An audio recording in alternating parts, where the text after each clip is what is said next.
Hi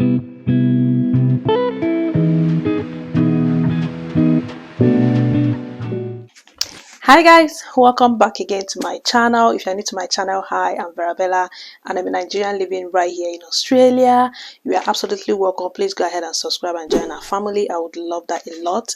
And if you are returning, thank you so much for always coming back to support your girl. Okay, thank you so much for all the support, guys. So today I just want to share with you guys what I wish I knew before moving to Australia. So it's more like expectation versus reality, but a little different.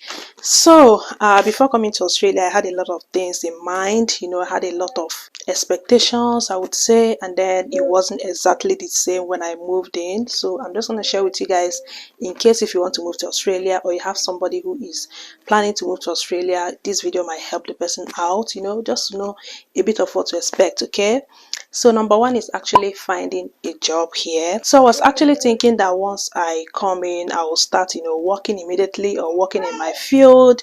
Please be very open-minded, guys. Be very open-minded. You might not be working in your field and you might need to do certain courses, some people might even go through skill assessment depending on your career, your job. Don't expect that once you move in or once you come into Australia you start working immediately. It takes time. Okay, be open-minded. That is the summary of this whole thing. So another thing is clothing. Here in Australia they do a lot of mass production, so I was actually thinking that the clothes might be high quality and cheap prices, or more affordable prices. Like in the US you can find a lot of good quality clothes for cheaper prices, but here in Australia is a bit different. You see a lot of mass produced clothes, and then the quality is not there and they are still expensive if you ask me. So yeah, even when you go to stores that are known, well-known stores, you might not get the best quality or the best, the newest or latest styles. So right now I shop online. I shop for clothes online. I've also discovered some shops that are good, like TK Maxx. They sell quality clothes and they are not too expensive. Don't expect too much when it comes to clothing. Okay, so another one which is related to clothing is actually the dress sense here. People don't really care about dressing up and all of that. So I'm not entirely saying that people don't dress up here or you won't find like fashionistas here. You can still find people who dress up, to places, but then they are very little, like very little percent. So yeah, that's something you need to bear in mind. The dress sense here, people don't dress to kill here. People are very simple. They live a very simple life. They dress very simple. They are mostly on shorts and t-shirts. So yeah, just bear that in mind. So the next thing is actually food. So before coming here I was thinking maybe I can find different African restaurants or Nigerian restaurants, like how they have in the UK. I think you can still find like Nigerian restaurants here, but they are not that popular. Like close to me, if you research around you won't be able to see any Nigerian restaurant. So it's one thing that I actually didn't know. Also, when it comes to buying food stuff here, I was thinking when I come here I'll be able to buy fresh ugu leaf. Like I see people, people who are in UK or US, I see fresh fresh ugu leaf, fresh this, fresh that, but here it's different. You probably need to dry up everything. So yeah, food was another thing that I actually wish I knew about, at least to prepare my mind, to be eating burger and chips. Okay, but yeah, it's all good.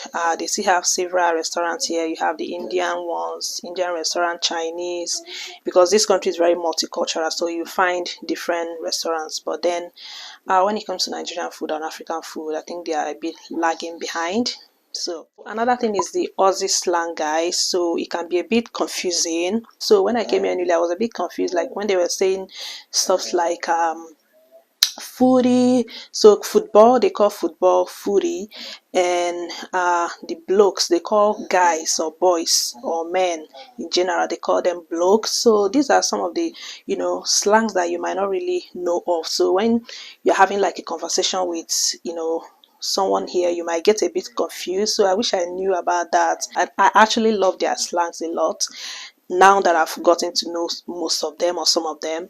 So it's definitely something that you need to have in mind if you are moving here. Just familiarize yourself with some of the slang so that you will not get sold out or sold away. I don't know how to put it, so that you won't get confused when interacting with people or chatting with people. So another thing is actually the weather. I think I've mentioned it before that I love the Australian weather. It's not so extreme. I don't find it. People say it's extreme, like the summer is extreme, winter is extreme. I don't find it extreme. I find it quite nice, but I wish I actually knew that in summer it can get up to 45 degrees. So yeah, the first summer I had here, I was surprised because when the heat wave came, I was like, whoa, this feels like Nigeria, or almost more than hotter than Nigeria sometimes. But it's not something that lasts forever, like it just comes and goes. So but yeah, I wish I actually knew about that. Like I wasn't expecting that at all, like the weather to get up to 45 degrees. Like I don't know, but thank God we have AC. If you're working, you can afford to put your AC or your fan, or just to keep yourself comfortable, or you have the beaches to go to. So I'm not complaining about that, but I just kind of wish I knew what to expect with the weather. Also, I thought you could find snow in most places, but here you can find snow only in few places. I have a video on how winter is in Australia. I'll leave it up here or in the description. You need that video to familiarize yourself with how winter is. It snows in some places like the Blue Mountains, I think mostly in Victoria. But yeah, it depends on where you live, but it's something you need to familiarize yourself. And yeah, it can get cold in some places during winter. It can get really cold, but not as cold as Canada, obviously. But then yeah, it can still get cold. It can still get very hot, during summer. So yeah, another one is what to pack. So I wish someone had told me what to pack and what not to pack when I was coming here. I actually packed a lot of African dresses, African attires. And yeah, the fact that I just got married before coming here, I carried all my gele, all this Nigerian attire, all the traditional. Because in Nigeria, when you are doing your traditional marriage, you guys already know, if you're in Nigeria, you wear several clothes, different outfits for the day. So I came with all of that, like all the whole the gele, the tie, the one you tie, all those traditional African clothes. But the reality is there's nowhere to wear them to. So those kind of clothes, you can only wear them to African or Nigerian parties, and that doesn't happen all the time. Like I can't remember the last time I actually went to an African party, so, or a Nigerian party. So yeah, you might have to think about that if you are packing, what to pack. If I knew, I would have packed more of food stuff instead of carrying all the traditional ones. Like you won't wear those traditional clothes, all those gele, you won't wear them to anywhere. You hardly wear them. Let me just tell you now, if you are planning to come to Australia and you are packing all your gele, all the shoes, like I have all of them here, and they've just been in the box forever. Like yeah, the final one is actually daylight saving here. When the time changes and you have to reset your clock. I didn't expect that. Like nobody told me about daylight saving in Australia and all of that. Like the time will suddenly change, maybe forward, or 1 hour forward or 1 hour backward, depending on the month. I think that happens around October and April, I think so. So you have to change your time, reset your clock, So it was a bit strange to me, but then with time I had to learn. So whenever it happens, you have to reset your time so that you don't you don't miss your appointment, or you don't, go too early, depending on which month it falls into.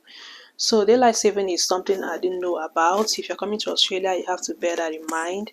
And yeah, so that you don't look foolish. Like at work, I think the first day actually, I went to work so early, like 1 hour early. I was like, why am I here? Like I'm not someone that likes to go to work that early. Like highest 30 minutes or 20 minutes is enough. But coming 1 hour early, like, nah. So that's basically all the things I wish I knew someone, told me before coming here, or things, expectation versus reality. And yeah, I feel like, sharing this would, help someone else out there who is planning to come to Australia. If you have somebody who is planning to come to Australia, I hope this video helps the person out, just know a little bit of these things, so you know what to expect. So yeah, share this video to anyone who you think it might interest, or who you think actually needs this video. I'm sure you have somebody in your contacts, in your circle, who will need this video, so please share it to them. Thumbs up this video, it helps me a lot, it helps other people discover my channel, and I would love you to subscribe as well if you haven't subscribed. Thank you all for watching. I'll see you all in my next video. Bye guys. Bye.